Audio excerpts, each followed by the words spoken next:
بسم اللہ الرحمن الرحیم۔ پیش خدمت ہے محترم خرم مراد رحمۃ اللہ علیہ کی ایک کتاب جس کا نام ہے چند تصویریں سیرت کے البم سے۔ یہ کتاب منشورات لاہور کی طرف سے پہلی بار اکتوبر 2012 میں شائع ہوئی تھی۔ اس کتاب کے 56 صفحات ہیں۔ کتاب 6 ابواب پر مشتمل ہے۔ اس کتاب کے صوتی اثرات خاکسار ڈاکٹر منور احمد انیس کی طرف سے پیش کیے جا رہے ہیں۔ اس کی امیدیں قلیل، اس کے مقاصد جلیل۔ اب میں اپنے البم کے تیسرے حصے سے 3 تصاویر آپ کی نظر کرتا ہوں۔ ان تصویروں میں آپ کو نظر آئے گا کہ یہ سارا کار دعوت کس منزل کی طرف لے جاتا ہے، اس دنیا میں بھی اور اس دنیا میں بھی۔ 5ویں تصویر، زندگی بشرط بندگی۔ مکہ سے مدینہ کی طرف چلیے تو راہ میں ایک چھوٹا سا قصبہ آتا ہے، اس کا نام بدر ہے، جہاں راستہ ساحل بحر احمر سے مڑ کر مدینہ کا رخ کرتا ہے۔ وہاں سے کچھ دور چاروں طرف چھوٹی چھوٹی پہاڑیاں اور بیچ میں ایک وادی اور ریگستانی میدان ہے۔ ہجرت کا دوسرا سال ہے اور اس میدان میں وہ معرکہ پیش آنے والا ہے جو انسانیت کے قافلے کو موت کے راستے سے ہٹا کر ایک دفعہ پھر زندگی کی شاہراہ پر گامزن کر دے گا۔ ایک طرف اس وقت کی جاہلیت کے مرکز مکہ کے سارے بڑے بڑے سردار اور ان کی قوت موجود ہے، اور دوسری طرف وہ قوت موجود ہے جو بندگی رب لا شریک کی دعوت پر 15 سال میں جمع ہوئی ہے۔ اس میں وہ سرمایہ انسانی بھی موجود ہے جو مکہ سے چن چن کر جمع کیا گیا، اور وہ بھی جس نے مدینہ سے اس پکار پر لبیک کہا۔ باطل کو غالب کرنے کے لیے 1000 کا لشکر ہے جس کے پاس گھوڑوں اور تلواروں کی کوئی کمی نہیں۔ حق کی حمایت کے لیے 313 کی جمعیت ہے جس کے پاس صرف 2 گھوڑے ہیں اور تلواروں کی بھی قلت ہے۔ بدر کے اونچے ٹیلے پر حضرت سعد بن معاذ رضی اللہ عنہ نے ایک سائبان سا بنا دیا ہے جس میں حضور صلی اللہ علیہ وسلم اپنے یار غار حضرت ابو بکر صدیق رضی اللہ عنہ کے ساتھ تشریف رکھتے ہیں۔ رات آئی تو حضور صلی اللہ علیہ وسلم کے جانباز ساتھی میٹھی نیند سو گئے، کیونکہ اللہ نے ان پر یہ نیند طاری کر دی تھی تاکہ وہ خوف و ہراس سے نجات پائیں اور ان پر امن کی کیفیت طاری ہو جائے۔ لیکن حضور صلی اللہ علیہ وسلم کو نیند کہاں؟ آپ صلی اللہ علیہ وسلم اپنے اس رب اور مالک کے آگے کھڑے ہیں جس نے آپ صلی اللہ علیہ وسلم کو اپنے کار رسالت کے لیے اس دنیا میں بھیجا تھا۔ کبھی دست بستہ کھڑے ہو کر مناجات کرتے ہیں اور کبھی پیشانی خاک پر ٹیک دیتے ہیں۔ یہ عجیب منظر تھا۔ اتنی بڑی وسیع دنیا میں توحید کی قسمت صرف چند جانوں پر منحصر تھی۔ حضور صلی اللہ علیہ وسلم پر سخت خضوع کی حالت طاری تھی۔ دونوں ہاتھ پھیلا کر فرماتے تھے، خدایا تو نے مجھ سے جو وعدہ کیا ہے اسے پورا کر۔ بے خودی اور محویت کے عالم میں چادر مبارک کندھے سے گر پڑتی تھی اور آپ صلی اللہ علیہ وسلم کو خبر تک نہ ہوتی تھی، لیکن سجدے میں گرتے تھے اور فرماتے تھے، خدایا اگر یہ چند نفوس آج مٹ گئے تو پھر قیامت تک تو پوجا نہ جائے گا۔ بہاوالہ شبلی نعمانی سیرت النبی صلی اللہ علیہ وسلم جلد اول صفحہ 321۔ نیاز اور ناز کے انداز تو ہیں ہی دل میں اتر جانے والے، لیکن ان سے گزر کر نظر اس پر ڈالیے کہ رہتی دنیا تک اس امت کی زندگی کس شرط کے ساتھ مشروط کی جا رہی ہے۔ یہ چند نفوس آج مٹ گئے تو پھر قیامت تک تیری بندگی نہ کی جائے گی۔ گویا کہ آج ان کو زندگی مل گئی تو ان کا اور ان کے بعد آنے والی نسلوں کا ہر سانس انسان کو تیری بندگی کی طرف لانے کے لیے وقف ہوگا۔ اس دعا میں التجا اور طلب بھی ہے، اظہار مدعا بھی ہے، ایک عہد و پیمان بھی ہے، اظہار مقصد بھی ہے۔ یہ نہیں فرمایا کہ یہ امت نہ ہوگی تو حکومتیں نہ ہوگی، تمدن کی کار فرمائیاں نہ ہوں گی، کارخانے اور فیکٹریاں نہ ہوں گی، سائنس اور ٹیکنالوجی نہ ہوگی، دولت اور پیداوار نہ ہوگی۔ نہیں، یہ سب چیزیں ہوں گی، لیکن ان کا رشتہ رب کائنات کی بندگی سے کٹ جائے گا۔ گویا کہ ان کی روح نکل جائے گی۔ پھر یہ سب مظاہر تمدن اور یہ ساری انسانی ترقیاں انسانیت کو زندگی کی طرف نہیں بلکہ ہلاکت کی طرف لے جائیں گی۔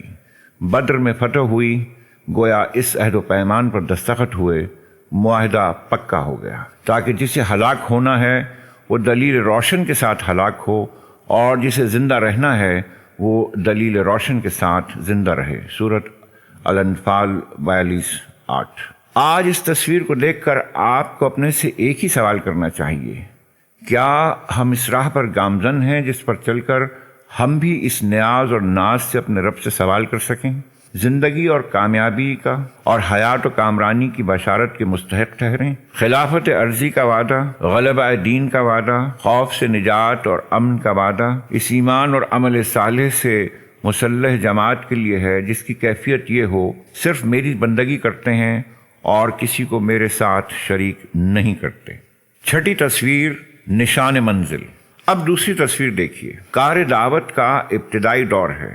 اب تک گنتی کے چند نفوس نے ہاتھ میں ہاتھ دے کر اتباع اور اطاعت اور جہاد و جانثاری کا عہد کیا ہے۔ جنہوں نے عہد کیا ہے ان پر مصیبتوں کے پہاڑ ٹوٹ پڑے ہیں۔ کسی کو گرم ریت پر لٹا کر اوپر پتھر رکھ دیا جاتا ہے، کسی کو رسیوں اور زنجیروں سے باندھ کر گلیوں میں گھسیٹا جاتا ہے، کسی کو دہکتے انگاروں پر لٹایا جاتا ہے۔ انہی میں سے ایک حضرت خباب بن الارت رضی اللہ عنہ ہیں۔ ان کو اس وقت تک انگاروں پر لٹائے رکھا کہ پیٹھ کی چربی نے پگھل پگھل کر انگاروں کو بجھا دیا۔ یہ حضور صلی اللہ علیہ وسلم کی خدمت میں حاضر ہوتے ہیں۔ یہ تصویر اب ان کے الفاظ میں دیکھیے۔ اللہ کے رسول صلی اللہ علیہ وسلم خانہ کعبہ کے سائے میں دیوار سے ٹیک لگائے ہوئے بیٹھے تھے۔ آپ صلی اللہ علیہ وسلم کی چادر آپ صلی اللہ علیہ وسلم کے سر کے نیچے تھی۔ میں نے آپ صلی اللہ علیہ وسلم سے اپنی حالت اور مصائب کا گلہ کیا اور عرض کیا، آپ صلی اللہ علیہ وسلم ہمارے لیے نصرت طلب نہیں کریں گے؟ کیا آپ صلی اللہ علیہ وسلم ہمارے لیے دعا نہیں کریں گے؟ میری یہ بات سن کر آپ صلی اللہ علیہ وسلم سیدھے بیٹھ گئے۔ آپ صلی اللہ علیہ وسلم کا چہرہ تمتما اٹھا اور آپ صلی اللہ علیہ وسلم نے فرمایا، تم سے پہلے جو لوگ تھے اور جن کے سپورٹ یہ کام کیا گیا تھا وہ اس طرح کے تھے کہ ان کو پکڑا جاتا تھا، ان کے لیے گڑھا کھودا جاتا تھا، اس میں ان کو زندہ ڈال دیا جاتا تھا، آرا لایا جاتا تھا اور ان کے سر پر رکھ کر 2 ٹکڑے کر دیے جاتے تھے۔ لوہے کی کنگھیوں سے ان کا گوشت ہڈیوں پر سے نوچ لیا جاتا تھا، پھر بھی وہ اپنے دین سے نہ پھرتے تھے۔ خدا کی قسم اللہ اس کام کو پورا کر کے رہے گا، یہاں تک کہ ایک وقت وہ آئے گا کہ ایک آدمی صنعاء سے حضر موت تک بے کھٹ کے سفر کرے گا اور اللہ کے سوا اس کو کوئی خوف نہ ہوگا، اور اس اندیشے کے علاوہ کہ کوئی بھیڑیا اس کے جانوروں کو نقصان نہ پہنچائے، کسی نقصان کا اندیشہ نہ ہوگا، مگر تم لوگ جلد بازی کرتے ہو۔ بخاری و مسلم۔ اس دنیا میں اپنی دعوت کی منزل سر کی آنکھوں سے دیکھیے، ایک صرف خدائے واحد کی بندگی اور دوسرے اس کے نتیجے میں ایسا معاشرہ جہاں انسان کسی دوسرے انسان پر ظلم نہ کر سکے، طاقتور کمزور ہو جائے اگر وہ کسی کا حق مارے یا کسی پر ظلم کرے، اور کمزور طاقتور ہو جائے اگر اس کا حق مارا جا رہا ہو اور اس پر ظلم کیا جا رہا ہو۔ ایک بکری بھی کسی دور افتادہ علاقے میں بھوک سے مر جائے تو اس کے تصور سے حکمران لرزہ بر اندام ہو جائیں۔ سوچئے کیا آپ کی دعوت اور پیغام ان منازل کی نشاندہی کر رہے ہیں؟ اس لیے کہ یہی سارے انبیاء کی دعوت اور مشن کا خلاصہ ہے۔ صرف اللہ کی بندگی کرو۔ ہر ایک نبی نے اپنی قوم سے یہی کہا، اور سب رسولوں کے بارے میں بھی یہ فرمایا گیا کہ ہم نے اپنے رسولوں کو صاف صاف نشانیوں اور ہدایات کے ساتھ بھیجا اور ان کے ساتھ کتاب اور میزان نازل کی تاکہ لوگ انصاف پر قائم ہوں۔ الحدید 25-57۔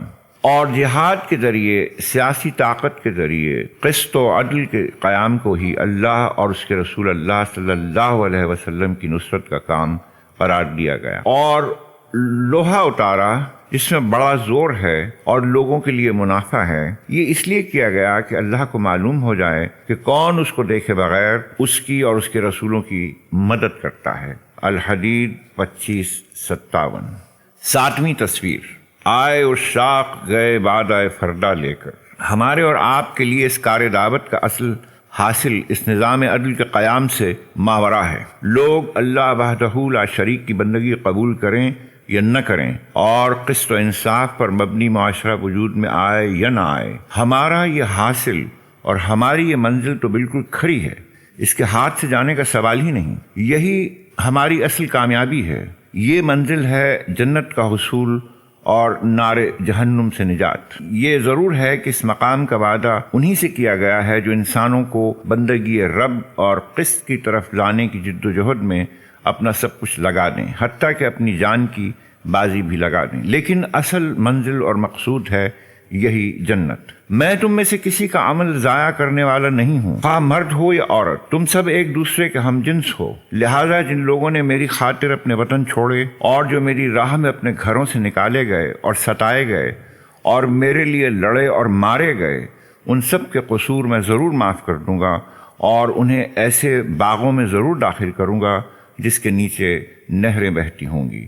آل عمران۔ دیکھیے، بغیر اس جنت کا ایک حقیقت بن جانے کی، اس کے عوض ساری زندگی کا سودا چکا دینے کی، اس کی طلب میں سب کچھ لٹا دینے کی، اس کی طرف لپک کر دوڑنے کی، یہیں اس کی خوشبو سونگھنے کی، اس کے میووں کی طرف ہاتھ بڑھانے کی، اتنی تصویریں میرے البم میں ہیں کہ ان کو اس وقت دکھانا ممکن نہیں۔ پھر کسی وقت میں آپ کو البم کے اس حصے کی سیر کراؤں گا۔ چند مناظر جلدی سے دیکھ لیجئے۔ یہ انس رضی اللہ عنہ بن نضر ہیں۔ رسول اللہ صلی اللہ علیہ وسلم کی شہادت کی افواہ سن کر بھی جنت کی ایسی خوشبو احد کے پہاڑوں سے آئی کہ حوصلہ پست نہ ہوا اور زخموں سے چور جسم کے ساتھ جنت کی طرف روانہ ہو گئے۔